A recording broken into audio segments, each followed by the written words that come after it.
اوس د خدمت او د یووالي وخت دی، اوس د وطن د جوړونې وخت دی، اوس په دې خاوره د جنګونو پر ځای د آبادۍ او رغونې وخت دی، خاوره د جنګونو پر ځای د آبادۍ او رغونې وخت دی. اوس د خدمت او د یووالي وخت دی، اوس د وطن د جوړونې وخت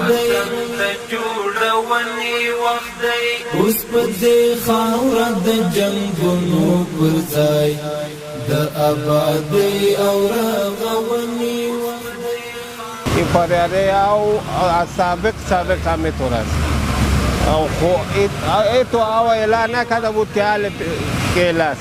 سابق قطع اندیوالای خود که ای جمعی آمدیم برای سودا ایجاد با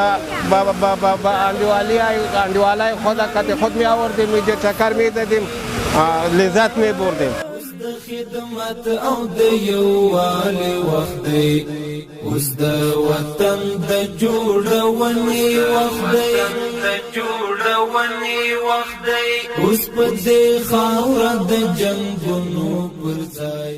فواره دا خو اصلا د سیده چول خو د اسلامي امارات نه مننه پورې ودان چې راغله هغه بیا په دې خپل وخت باندې چې دا نوی ښاروال راغی د ډېر خدمت وکړ. یوې دا خدمت ته دا فواره د خلکو فکر هم ورسره بدلېږي او دا پخوا بنده وه همداسې ولاړه وه وته د سټارټ د وروره بهترین کار یې وکړ چارایي عبدالله کې ښایسته جوړه کړه د چارایانو کې ډېر خدمتونه وکړه او فوارې ته خو دا د خلک را روان دي ټول د دې دپاره چې د دې نه لذت ولیسي فکرونه یې ورسره بدلېږي ورسره ارامېږي. او رغونې وخت دی، خاوره د جنګونو پر ځای د آبادۍ او رغونې وخت دی. اوس ضرورت د ښار او کلي مونږ ته هر هېواد وال سترګې نیولې. ماشاءالله کابل خیلی جای خوب است و بسیار یک موقعیت خوب داره و الحمدلله اینی منظره را که دیدیم یا آبشار دیدیم بسیار زیباست، بسیار مقبول است.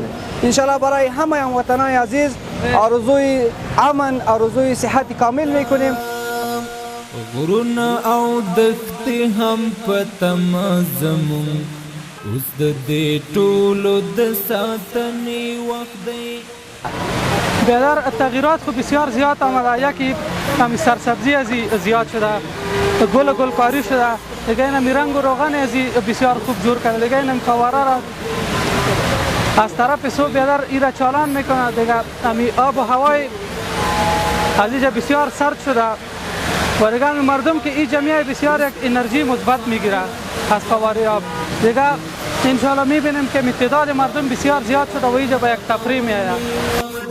خاوره د جنګونو پر ځای د آبادۍ او رغونې وخت دی. دا شل کلن زخمونه ډېر ژور دي په وطن کار برق است چست طالب تفشان. دا شل کلن زخمونه ډېر ژور دي په خدمت او د یووالي وخت دی، اوس د وطن د جوړونې وخت دی، اوس په دې خاوره د جنګونو پر ځای د آبادۍ او رغونې وخت دی، خاوره د جنګونو پر ځای د آبادۍ او رغونې وخت دی.